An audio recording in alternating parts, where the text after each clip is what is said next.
Le jardin de la lumière, c'est quelque chose de tout à fait particulier car c'est la 7e étape, la 7e marche.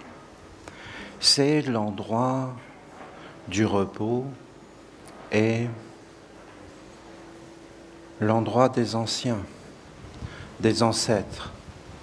Les ancêtres, les anciens, c'est à la fois ceux qui vont nous accueillir dans la naissance, mais c'est aussi également ceux qui se préparent à partir pour l'au-delà. Je vous dis, si nous aimons vraiment les enfants, alors nous devons prendre soin des personnes âgées. Car si les personnes âgées sont dans la gloire, alors tous les enfants seront dans la lumière et tous les hommes seront dans un chemin de lumière. Parce que les personnes âgées sont le soleil, sont en fin de compte ce qui éclaire le monde, ce qui guide, ce qui montre un chemin. Si nous posons la 7e marche sur la terre, alors vous avez tout le chemin qui est illuminé, toutes les autres marches sont illuminées. Ce jardin, ce qui est apparu, c'est Dieu la Mère. Et elle a dit des messages. Elle a donné un enseignement, notamment elle avait dit que il fallait unir le Père et la Mère. Et que c'était un lieu où il y a l'union du haut et du bas, de la terre et des mondes supérieurs. Elle a dit dans son message hier que le monde de l'homme n'était pas le bienvenu.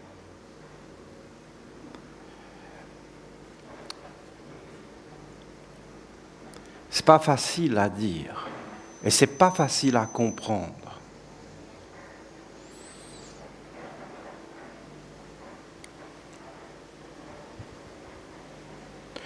Elle dit aussi que les 4 éléments sont fondamentaux et c'est une étape de son initiation. Le feu, l'air, l'eau et la terre.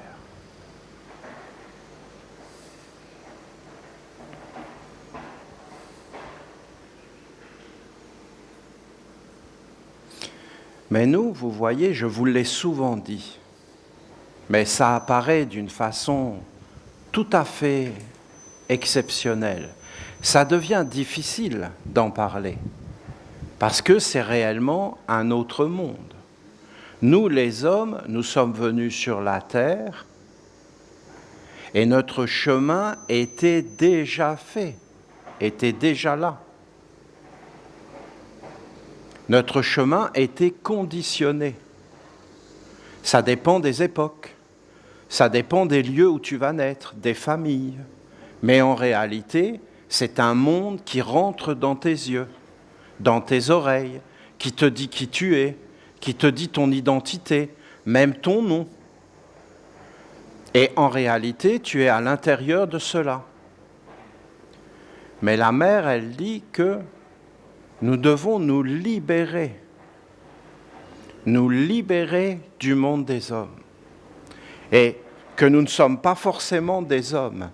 Et que si nous devons aller auprès d'elle, il faut être dans ce silence. Et quand on parle d'un jardin du silence, il faut être dans cette neutralité, dans ce silence, mais quand même éveillé, quand même présent, pour aller à la découverte de ce que nous ne connaissons pas. Et c'est ça, en réalité, d'aller vers les mondes supérieurs. Donc, ce n'est pas quelque chose qui, aujourd'hui, est possible de le faire. Ce n'est pas possible parce qu'il faut avoir un cadre. Et c'est pourquoi il faut un jardin. C'est pourquoi il faut tout un environnement, tout un cadre qui permet de faire ce lâcher-prise, de faire cette chose qui, quelque part dans la vie des hommes, arrive à la mort. Les hommes vont connaître cela uniquement quand la mort s'approche d'eux. Alors, ils sont bien obligés de tout lâcher et de s'apercevoir en réalité qu'il n'y a que l'essentiel qui passe. Mais est-ce qu'ils se sont concentrés sur l'essentiel ? Si les hommes sont perdus quand la mort arrive, c'est parce qu'en réalité, leur vie n'a pas été dans l'essentiel, mais ils ne le savent pas parce qu'ils ont été conditionnés. Je me rappelle de mon grand-père qui, en fin de compte, était aux portes. Et il me disait, si j'avais su, je n'aurais pas fait ce que j'ai fait. Et si c'était à refaire, je ne vivrais pas comme j'ai vécu. Il était à la porte, il se tenait à la porte. Et il y a des préoccupations, ce mot est tellement extraordinaire, préoccupation, c'est-à-dire qu'on est préoccupé. Et on est occupé avant d'être occupé. On n'est pas dans la réalité, dans une préoccupation. On se préoccupe de tout un tas de choses. Mais en fin de compte, qu'est-ce que c'est la vraie occupation ? Comme Jésus qui dit « Mon Père travaille et moi aussi je travaille un avec lui ». Il est dans le travail, il est occupé.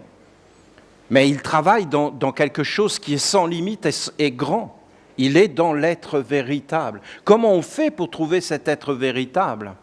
Comment on fait pour trouver ce qui est plus grand que tout, qui est plus grand que la mort, qui fait que quand on s'approche de la mort, en fin de compte, c'est une floraison. Parce que c'est ce qu'elle a dit dans son message hier. Elle a parlé de la nature et elle a parlé de la floraison et de l'expansion sans limite, sans frontières. Et c'est vrai que quand tu regardes une plante qui est sortie du sol, tu vois en réalité devant toi l'image des mondes spirituels. C'est-à-dire que la plante est sortie du sol et est dans une expansion sans limite. Elle est dans une force de croissance, de beauté et d'expansion. Mais en réalité, elle est sortie du sol.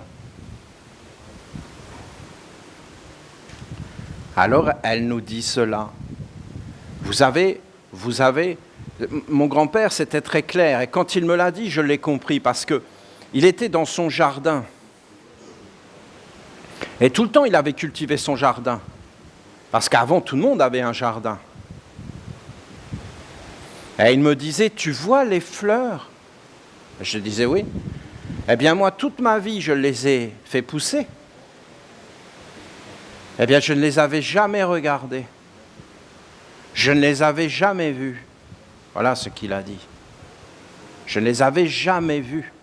Regarde comme elles sont belles. Il était aux portes. Il se tenait à la porte.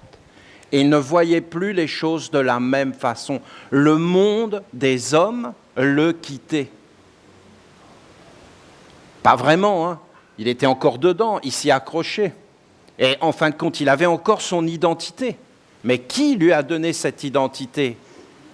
Qui a donné toutes ces choses ? Aller vers Dieu, la mère, c'est un acte sacré, mais il ne faut pas non plus entrer dans des choses. Faire ses premiers pas sur la terre, c'est un acte sacré. Naître sur la terre, c'est un acte sacré. Le sacré devrait faire partie de notre quotidien. Le sacré devrait être notre quotidien. On devrait vivre dans une vie bienheureuse.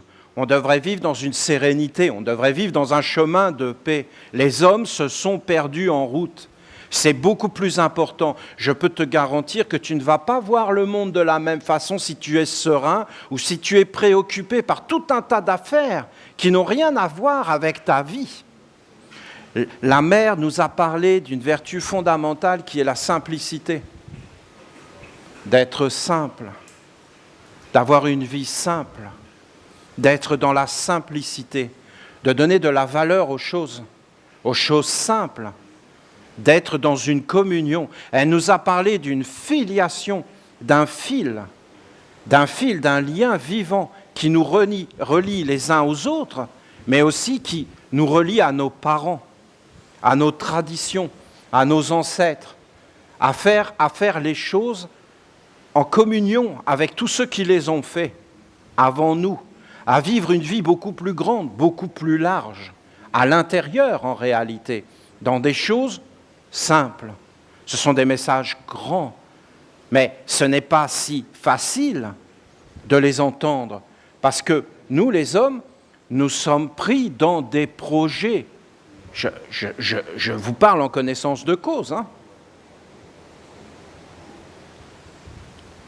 Et nous avons des buts à atteindre, mais en réalité, si nous allons vers Dieu la Mère, ça doit être comme quelque chose de pur, quelque chose de posé, quelque chose où on se lave, où on enlève tout ce qui est superflu, où on veut redécouvrir des choses qui sont éternelles, immortelles. Il faut laisser de l'espace à l'intérieur pour qu'en fin de compte apparaisse une splendeur. Parce que la vérité, c'est que la vie est splendeur.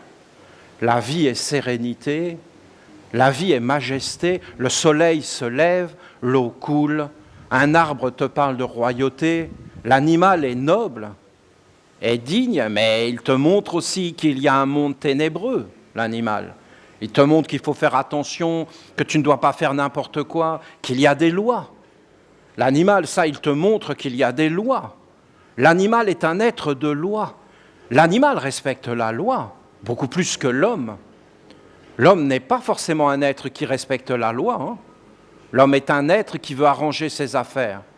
Mais en réalité, l'animal, lui, il sait qu'il ne peut pas faire n'importe quoi. Il est dans la vigilance. Il est dans son cadre, dans son espace. Il n'entre pas dans un espace qui n'est pas bon pour lui. Alors vous avez ça. Tout ça, c'est dans des messages. Les messages de la mère sont tellement grands. C'est comme toute une vision, tout un monde qui réapparaît sur la terre à travers notre travail, hein. C'est le message d'hier est empli, mais il y en a d'autres. Il y en avait un qui a été donné dans cette pièce, dans cette salle, d'unir le haut et le bas, le père et la mère. Jésus, lui, il dit qu'on doit naître une seconde fois. Qu'on doit naître. Justement, c'était les initiations. Et il dit qu'on doit naître d'eau et de feu. Mais tout ça, il faut que vous compreniez que ce sont ces initiations esséniennes. Ce n'est pas l'eau et le feu. C'est la terre, l'eau, l'air et le feu. Et pourquoi il dit l'eau et le feu? Parce qu'en réalité, c'est les deux portes. Vous avez la porte de la naissance, qui est la lune, et vous avez la porte de la mort, qui est le soleil. Vous entrez dans la vie par le côté de la lune, et vous devez sortir par le soleil, par la lumière, par la grandeur, par la gloire, par la beauté, par la splendeur. La vie n'est pas rien. C'est mensonge de dire ça. C'est un mensonge. On doit le laisser à la porte. On ne gagnera rien là-dedans dans les illusions. C'est un éveil dans le réel. Dans le réel, pas dans des illusions. Très difficile de sortir des illusions du monde des hommes. La lune, c'est l'eau. Parce que la lune, c'est une lumière argentée, c'est l'argent. C'est un miroir, c'est une observation de soi. Et dans cette lumière argentée, tout s'imprime, c'est un miroir, tout se reflète. Donc en fin de compte, tout ce qu'on va mettre en toi va vivre. Et tu vas vivre avec toute ta vie. Parce que tu viens comme un fleuve, comme un courant. Regarde une source, lorsqu'elle apparaît. Tu la vois. Mais est-ce qu'elle vit parce qu'elle apparaît? Non. Elle était déjà là, mais dans le cachet.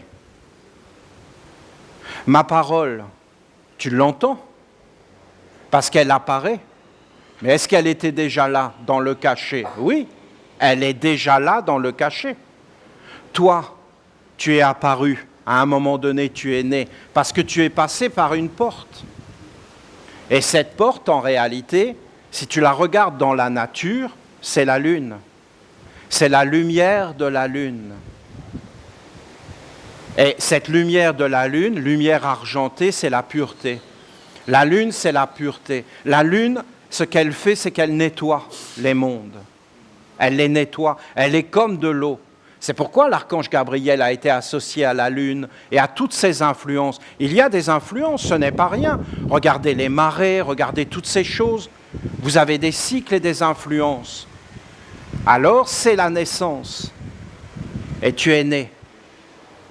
Et après, bien, tu fais tout le parcours vers le jardin. C'est-à-dire, tu fais 6 pas. Le 6e pas, c'est le pas de ton âme. C'est d'être une âme. Être une âme, c'est être dans la grandeur. C'est être grand, c'est être dans le savoir. Parce que quand tu es vraiment avec ton âme, tout est connu. Il n'y a plus d'étrangers. C'est ça, avoir une âme. C'est pourquoi on parlait du don des langues. C'est que tu es capable de parler tous les langages avec tous les êtres. Et après, tu arrives dans la sphère du feu, c'est-à-dire le soleil, l'illumination, la lumière, tout devient lumière. C'est le jardin de la lumière, c'est le jardin du silence. Tu dois d'abord être pur, et après, tu t'approches comme une terre préparée. Normalement, si c'était bien fait, ce serait nos parents qui nous accueilleraient avec les grands-parents et avec la nation. Et quand on accueille un enfant, on accueille une divinité qui vient sur la terre pour accomplir une mission. Et alors on prendrait soin de lui, c'est-à-dire ses corps, et on lui ferait tout le chemin jusqu'au jardin. Et l'être aurait des préoccupations divines. Mais il y a un monde sournois qui est venu comme des voleurs et qui prennent ces enfants et qui, en fin de compte, leur mettent d'autres préoccupations, de l'avidité, de la peur, en fin de compte, des contre-vertus.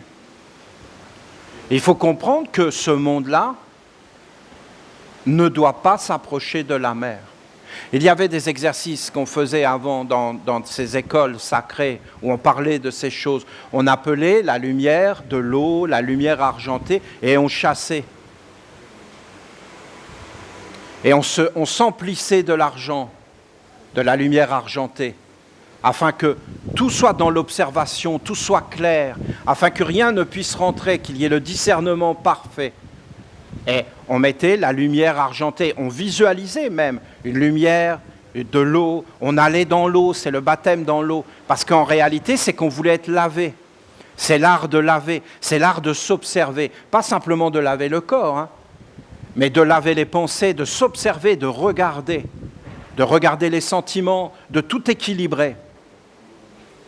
Et après, quand vous aviez fait ça, alors on appelait le soleil, la lune, il y avait la lune, et après le soleil, et on emplissait tout de la lumière, qui était une lumière immortelle et plus grande que la mort. Si tu rencontres cette lumière, tu es libéré de la peur. C'est ce que nous dit Uriel. Sois libre de peur. Mais pour être libre de peur, il faut être né, il faut avoir été éduqué, construit. Et après, eh bien, il faut aller vers un monde supérieur, une grandeur. Voilà.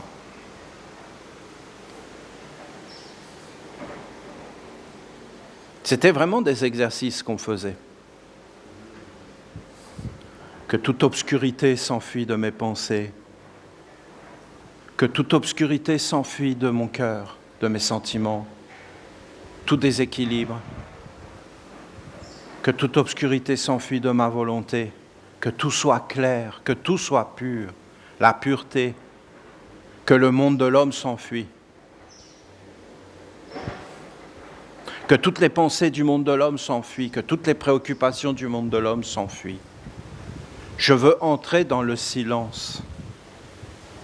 Je veux être silencieux devant Dieu. Oui, mais qu'est-ce que c'est, Dieu? C'est le soleil, c'est la lune, c'est les arbres, c'est la rivière, c'est l'air.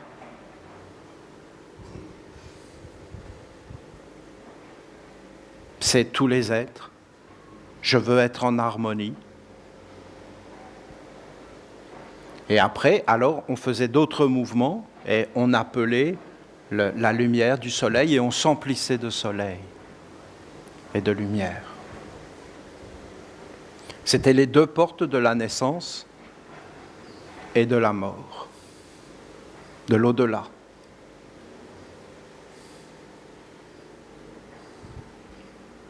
Tu es entre les deux, hein? Tu viens de la lune, tu vas faire 6 pas. Le 7e pas, tu vas entrer dans le jardin. C'est une préparation pour aller vers. Et s'il fallait renaître, c'est parce que les hommes étaient mal nés. Ce n'était pas une bonne naissance. Ils avaient été mal éduqués. C'est ce que la mère a dit dans son message. Mal élevés, mal éduqués. Et après, tu arrives à la fin et là, tu te dis, il faut tout recommencer. Il va recommencer. Hein. Mais quand il va recommencer, par exemple mon grand-père,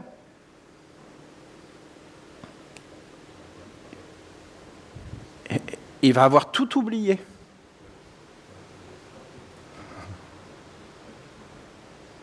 Il va oublier ce qu'il avait dit et ce qu'il avait vécu. Et il va revenir comme un enfant. Et il aura tout un monde là qui va l'attendre à la sortie. Et qui va lui dire, tu es ça, tu es ça, tu es ça, tu es ça, tu es ça. Et ils vont l'imprimer, l'ensemencer, l'engrainer. Et après, il va pousser des plantes, et toute sa vie va s'en occuper, mais ce ne sera pas les siennes. Il va arriver à la fin, il se trouvera à la porte du soleil, il se dira, je me suis trompé, si je dois recommencer. Si j'avais à recommencer, je ne ferais pas les mêmes choses. Je vais même vous dire, à un moment donné, il va arriver, il va dire, ma vie a été parfaite. Et il sera totalement dans ces égrégores et dans ces mondes qui sont en fin de compte pas en accord avec l'harmonie et la grandeur et le Père et la Mère. Voilà l'enjeu. Voilà ce que nous faisons ici. Nous voulons ouvrir un autre chemin. Autre chemin de naître, autre chemin de vivre sur la terre, autre chemin de mourir. Très important. La mort est très importante. La façon dont on meurt est fondamentale. La préparation est fondamentale. Je vais vous lire un message de la statue du recyclage, car vous voyez le culte de la lumière, c'est la totalité. C'est un hiéroglyphe de la totalité de l'enseignement de Dieu.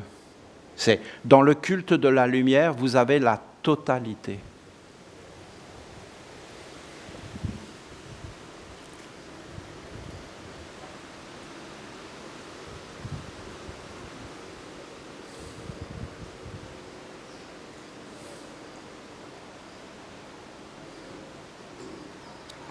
Vous avez la forme du culte de la lumière, la statue du recyclage, le triangle de l'observation de soi, de l'observation de la vision, de la perception. Vous avez les 2 gardiens dont je viens de vous parler, la lune et le soleil, la naissance et la mort, le bien et le mal, si vous voulez. Vous avez la porte du serpent de la sagesse, immortelle, éternelle. Vous avez le cercle de la prière et de l'alliance avec un ange. Donc là, vous commencez à recevoir des messages. Mais tout le monde reçoit des messages, hein, sans arrêt. Sans arrêt, il y a des mondes qui vous parlent et qui vivent avec vous. Vous n'êtes jamais seul. Après, vous avez le pupitre qui est l'espace qu'il y a entre toi et la divinité. C'est ça le pupitre. Vous voyez ce pupitre? Si je me mets là, ici, il y a Dieu. Et ce pupitre, c'est l'espace entre les deux. Si je m'approche de toi, il y a un espace entre nous. Quel est cet espace? Cet espace-là, c'est l'espace qu'il y a entre toi et la divinité. C'est pourquoi, vous voyez, par exemple, si je prends le message et que je le pose, c'est une offrande. C'est-à-dire, le fait de poser sur la table, c'est une offrande. Une offrande à Dieu. Ou à quoi? Mais en l'occurrence, ici, c'est une offrande à Dieu. Le message est offert à Dieu, il est pour Dieu, pour personne d'autre. Et à partir de ce moment-là, c'est la sanctification de la totalité. C'est très beau. Et vous avez des fresques, des fresques égyptiennes, mais c'est d'une beauté. Je ne peux pas vraiment le dessiner, mais c'est vraiment d'une grande beauté. Vous avez par exemple l'homme qui est comme cela, et vous avez le Dieu ici. Et vous avez par exemple l'homme qui va poser son bras sur le Dieu, et le Dieu qui va entourer l'homme, et la jambe du Dieu. Et en fin de compte, ici, vous avez l'espace. Ils sont dans une communion. Ils communient avec son Dieu. Avec Thoth. Il appelle le savoir. Là, nous allons communier avec la statue du recyclage. Et c'est une divinité. Et nous entrons en relation. C'est-à-dire que vous avez l'être, vous avez toi, et vous avez l'espace entre l'être et toi.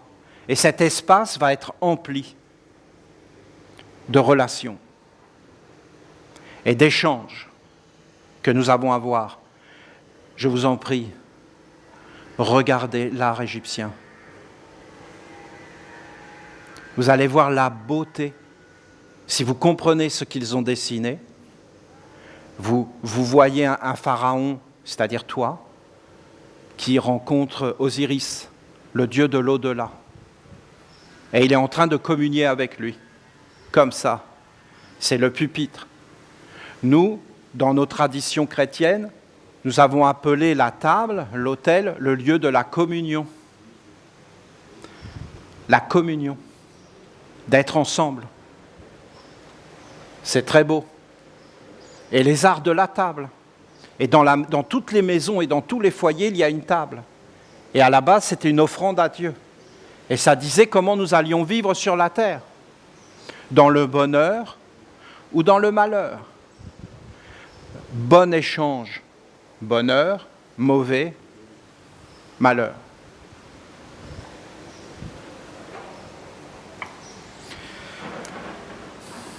Statue du recyclage. Triangle de l'observation. Voyons.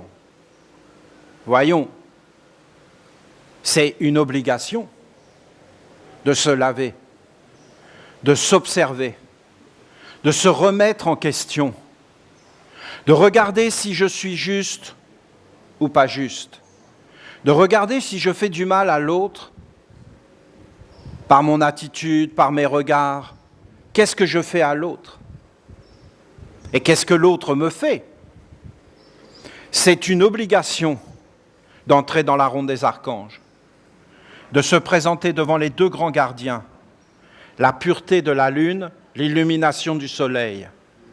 C'est une obligation de cultiver la sagesse dans la vie. Vous vous rendez compte, un homme qui va même jamais penser à la sagesse ? Ça sert à quoi ? Pourquoi il fait ça ? Il va être pauvre, il va être conduit en esclavage. Comment tu peux vivre sans sagesse ? Comment tu peux vivre sans conscience, sans observation de soi ?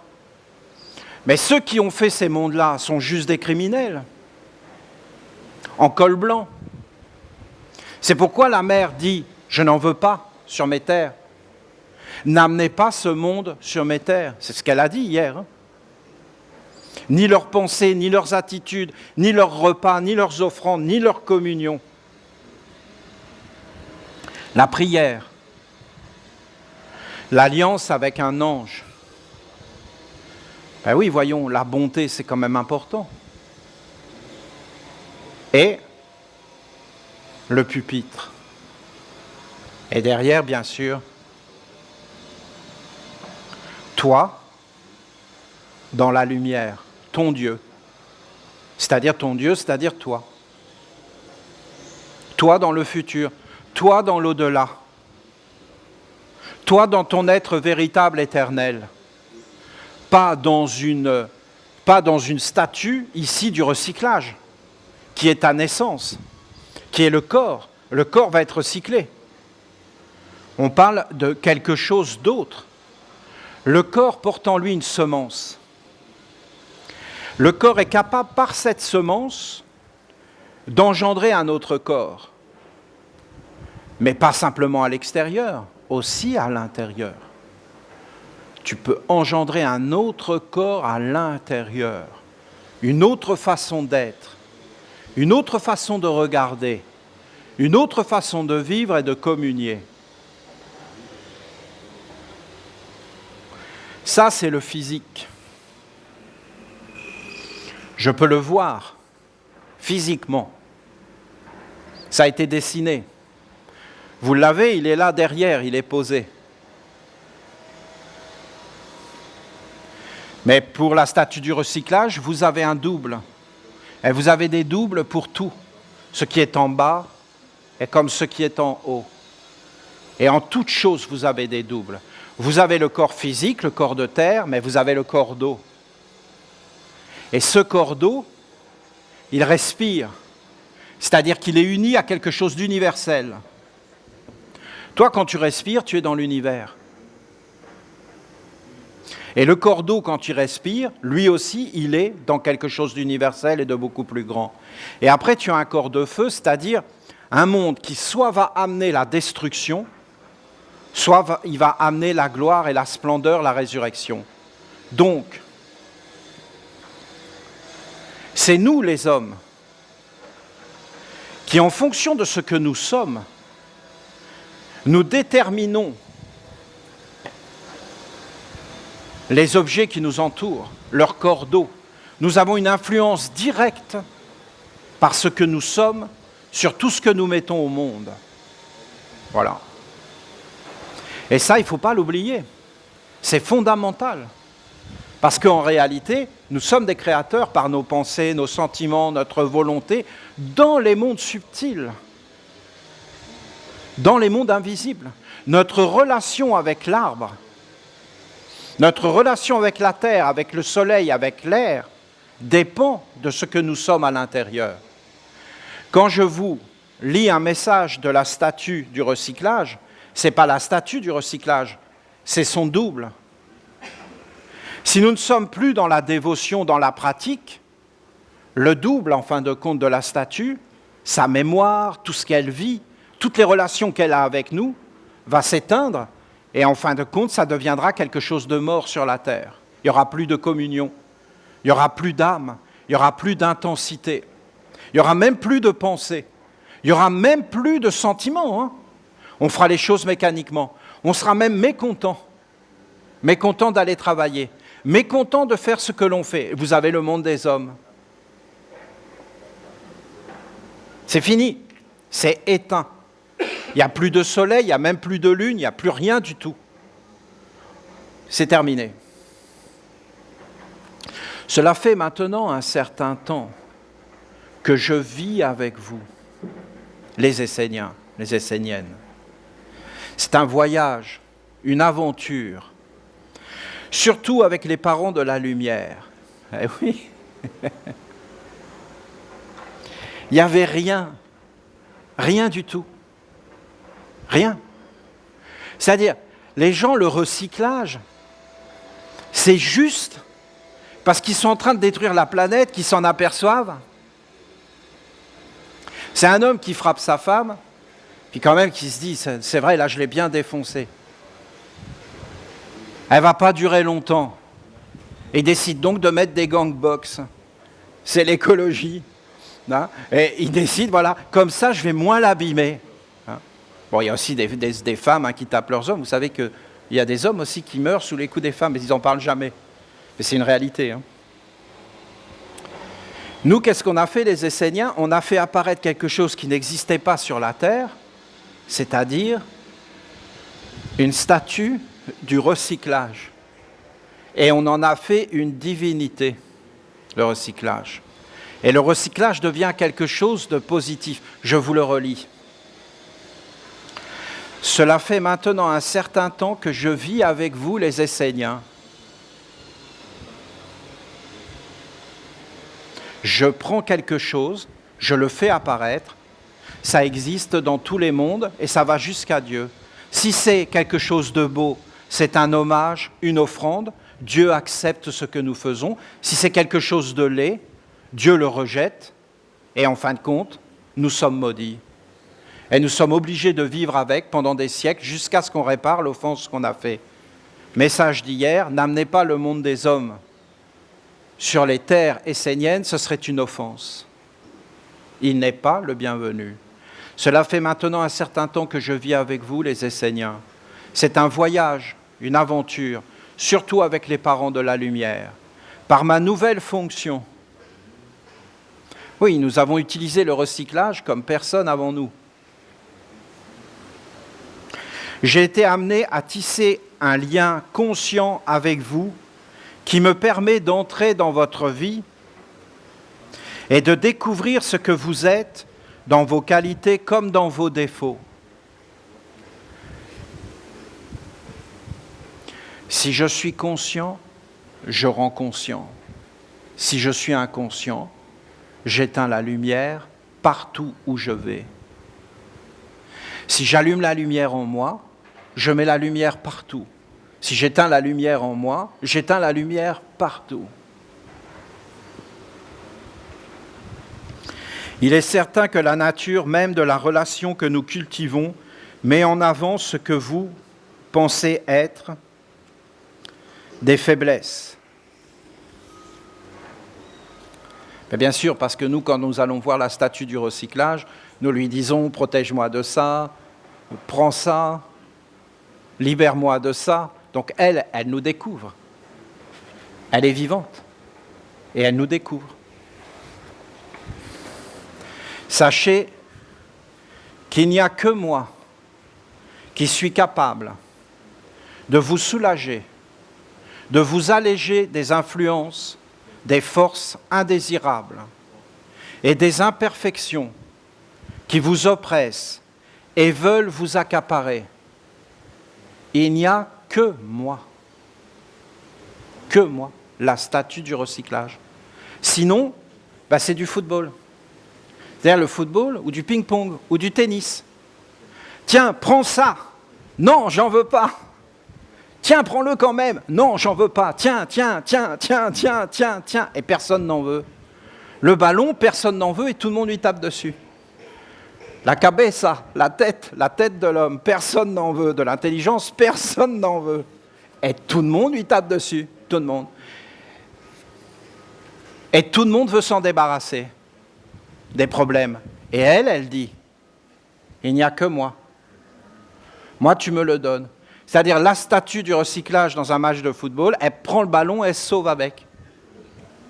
Mais on n'a plus de problème. On n'a plus rien sur qui taper. Qu'est-ce qu'on va devenir? La vie est triste.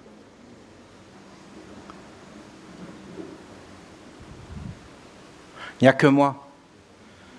Des forces. Ah, qu'est-ce que c'est beau. C'est beau. C'est vraiment beau, écoutez. Il n'y a que moi qui peut vous alléger des influences, des forces indésirables et des imperfections qui vous oppressent et veulent vous accaparer.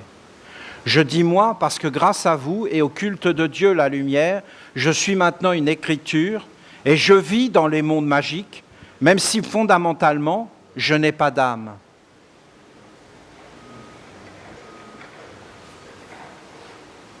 Vous voulez que je vous la relise? Je dis moi. Moi, le recyclage. Parce qu'on lui a donné une forme. En lui en donnant une forme et en la faisant entrer dans un culte sacré, on lui a donné une existence dans les mondes magiques de l'eau. Elle est née.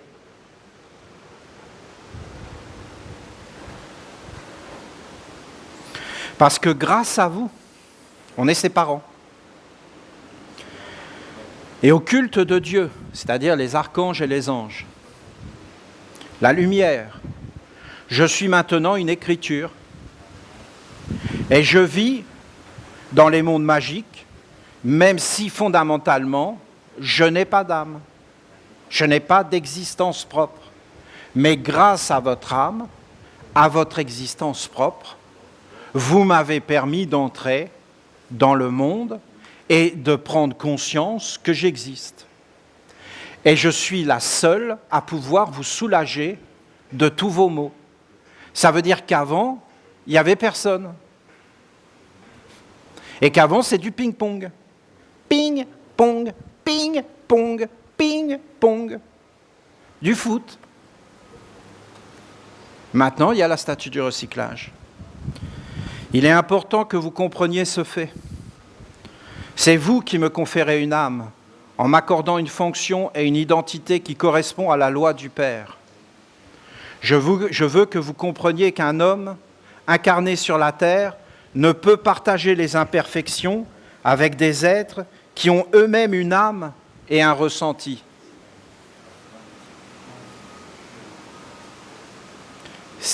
T'as pas le droit. C'est illégal. C'est illégal de prendre un animal, de mettre sur lui les péchés du monde et de le tuer. Le bouc émissaire, c'est illégal.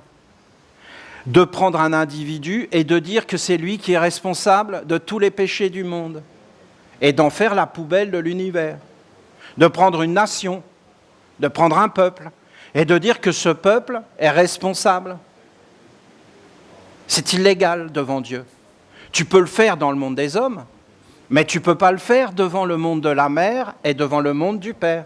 C'est illégal. Par contre, tu peux aller devant la statue du recyclage et lui donner toutes les imperfections. Elle accepte. C'est légal. Elle n'a pas d'âme et elle n'a pas de ressenti. Donc, en fin de compte, on ne peut pas la conduire dans le malheur. Elle, son travail, c'est de manger et de transformer, et de recycler, et de protéger. Elle est d'accord pour accomplir sa fonction. Elle dit donc, tu peux le faire. Bien sûr, l'idéal, c'est d'arriver, en fin de compte, à devenir tellement responsable de soi, tellement clair, qu'en fin de compte, tu ne pollues plus personne. D'ailleurs, c'est un des commandements de Gabriel, hein. Tu ne feras de mal à personne. Je ne sais plus trop le commandement, mais il y a là, hein, ni par ta pensée, ta parole et tes actes. Tu ne pollueras rien. Tu ne pollueras pas. Tu ne dois pas polluer la vie. Tu ne dois pas conduire les êtres dans les ténèbres. Toi-même, tu ne dois pas te conduire. Tu ne dois pas conduire tes pieds, ni tes mains.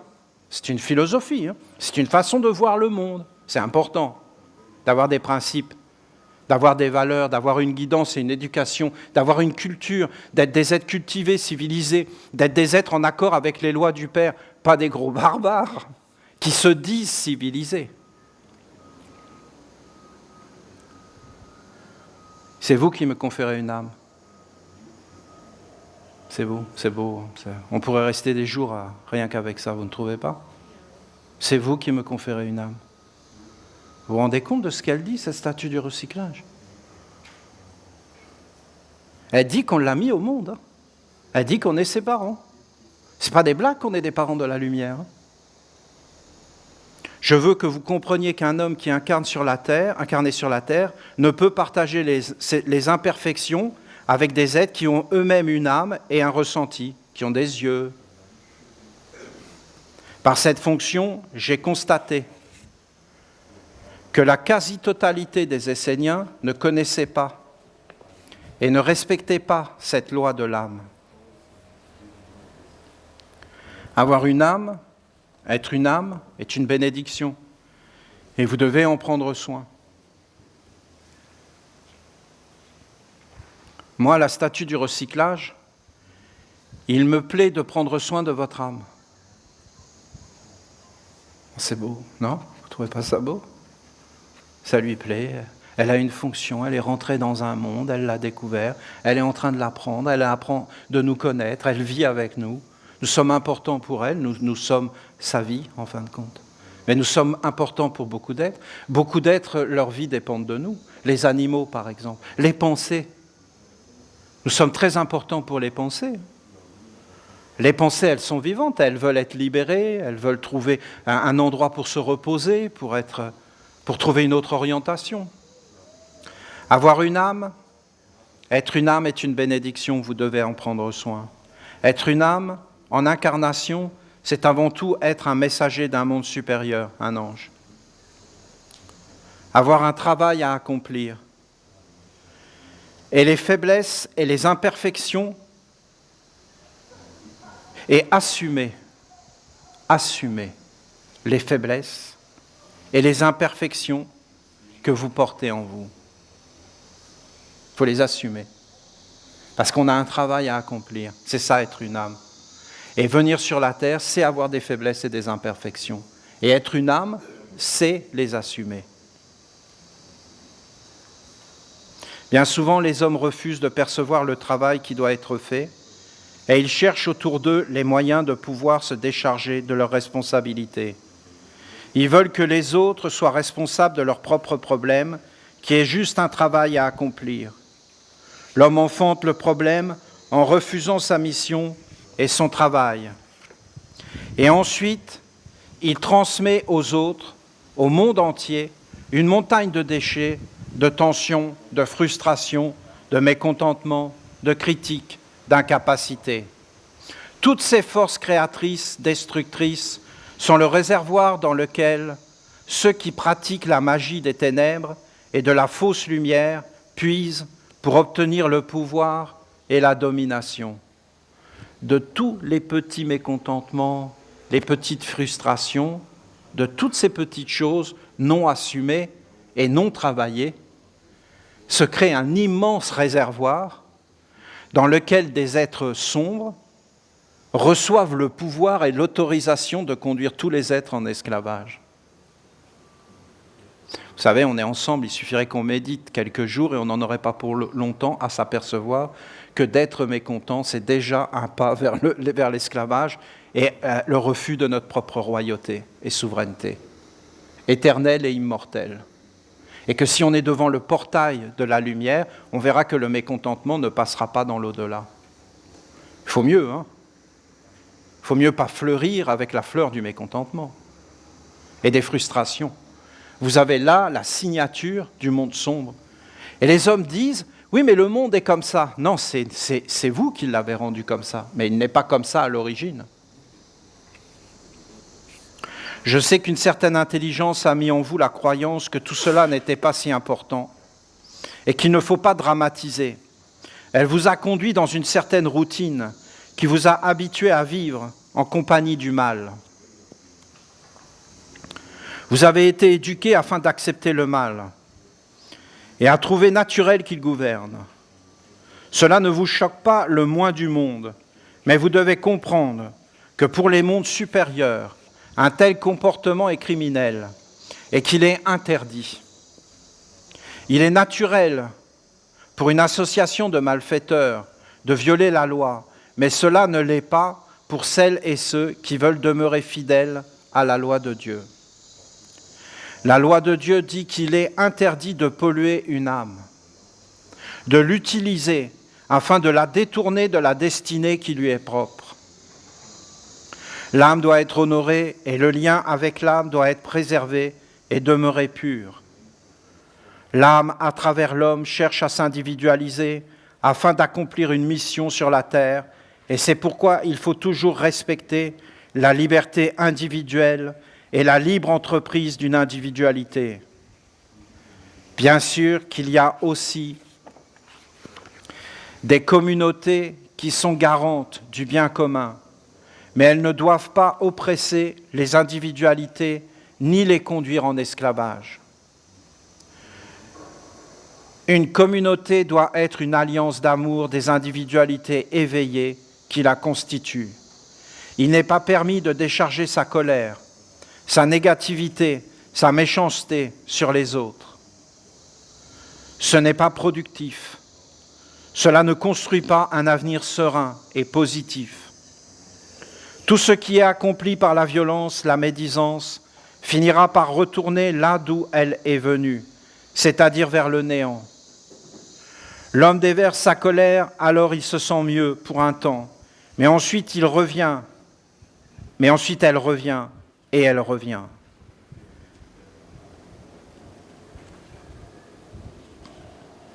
Il va aller mieux, mais en vérité, il n'a fait qu'augmenter la colère.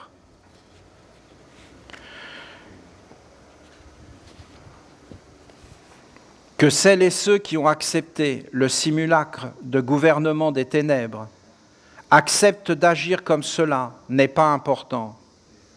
Mais si vous choisissez de marcher et de servir Dieu la lumière, alors un tel comportement n'est pas acceptable et ne sera pas accepté.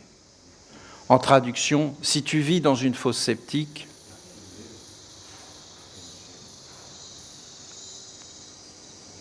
un peu plus, un peu moins, personne ne va s'en apercevoir.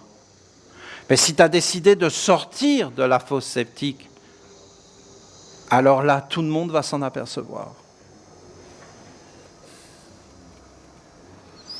Aucun être responsable de sa propre vie ne peut décharger sa responsabilité sur un autre. Avec moi, cela est possible. Car je suis la statue du recyclage. J'ai cette fonction. J'appartiens à un cadre précis et clair.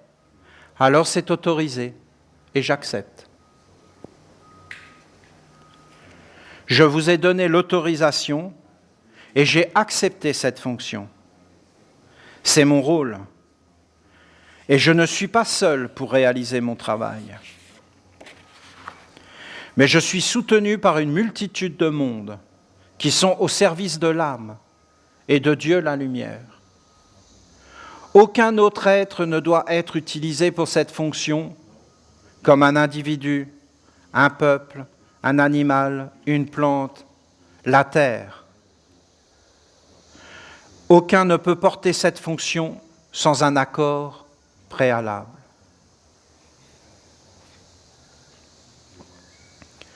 Il est interdit d'utiliser les aides pour décharger vos tensions, fruits de vos mécontentements et de vos imperfections. Bien sûr que si vous laissez cultiver en vous le fruit de la colère, alors à un moment donné, vous serez obligé de l'enlever. Et pour cela, vous devez trouver un bouc émissaire qui va prendre tous les péchés du monde sur son dos. Ce n'est pas le chemin de la lumière et de la noblesse.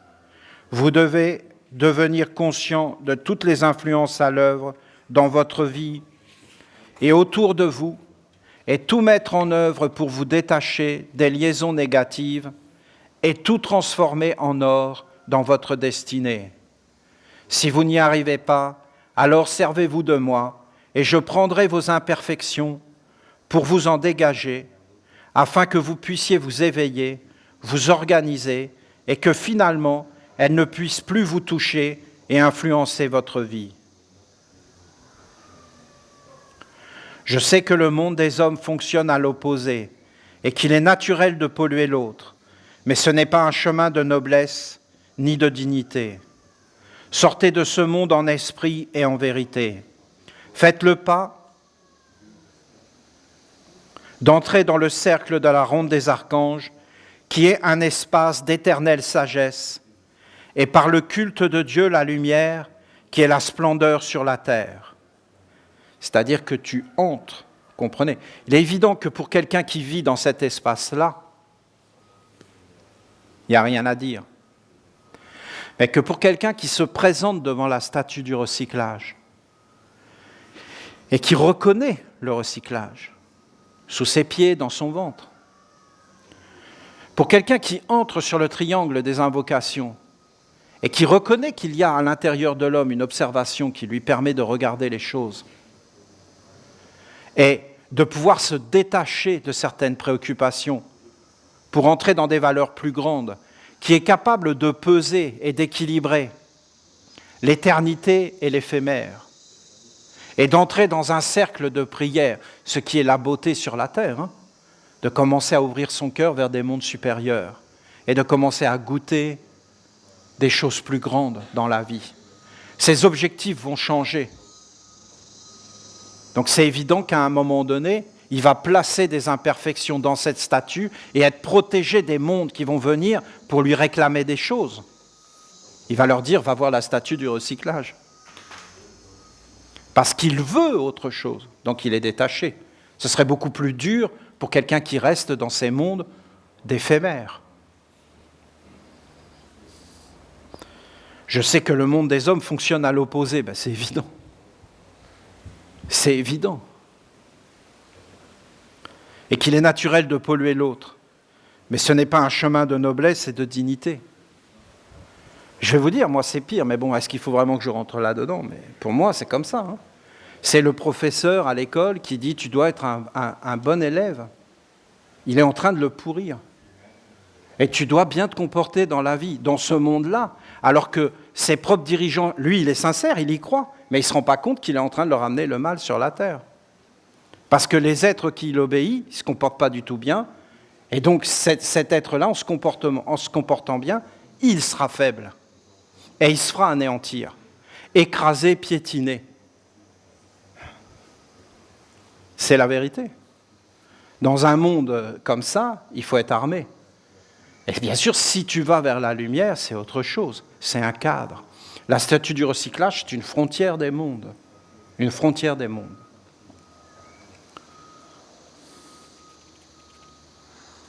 Le monde de l'homme qui cherche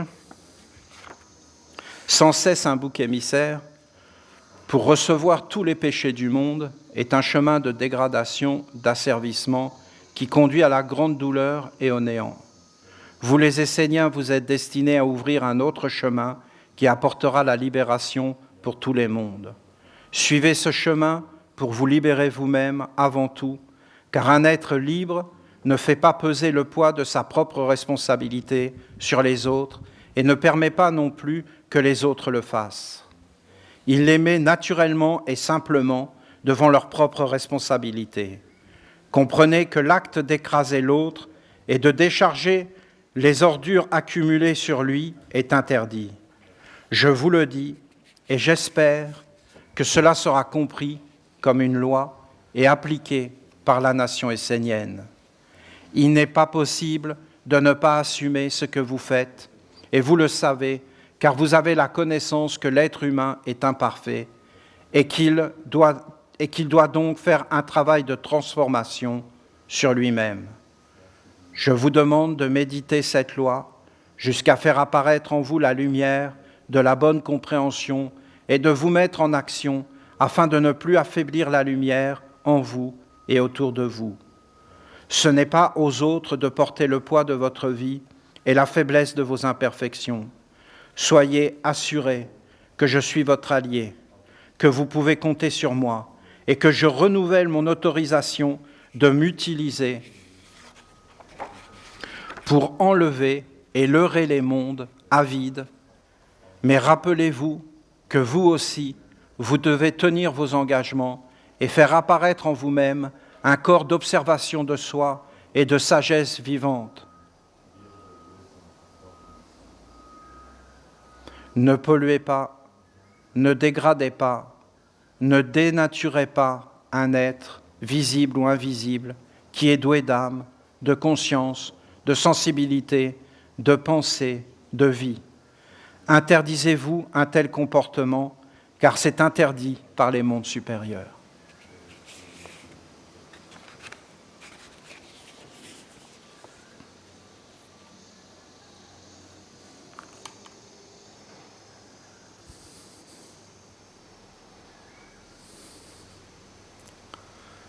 C'est l'entrée dans le culte de la lumière. je pense que la statue peut nous aider. Peut-être on devrait la mettre à l'entrée de nos villages. Peut-être on devrait la mettre à l'entrée des initiations comme une bénédiction, comme une bienveillance, comme quelque chose qui nous soulage, comme un être avec qui on peut se confier, qui ne va pas nous juger, qui ne va pas nous condamner, qui ne va pas nous enfermer, qui sans arrêt va nous accueillir, avec lequel on va pouvoir parler, qui va pouvoir transformer. Vous ne trouvez pas ça quelque chose de particulièrement beau, de pouvoir transformer les choses, de pouvoir en prendre conscience et de les transformer et de devenir encore plus fort, encore plus forte dans la lumière, dans la maîtrise, dans les capacités, dans la richesse en réalité, dans tout ce qui est beau et tout ce qui est noble.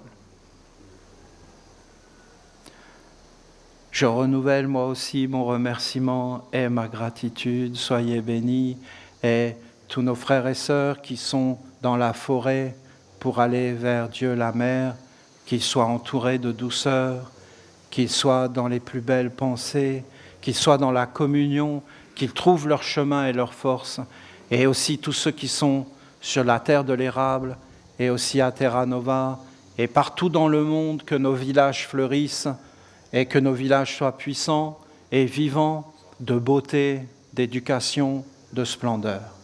Toute ma gratitude, que votre journée soit belle.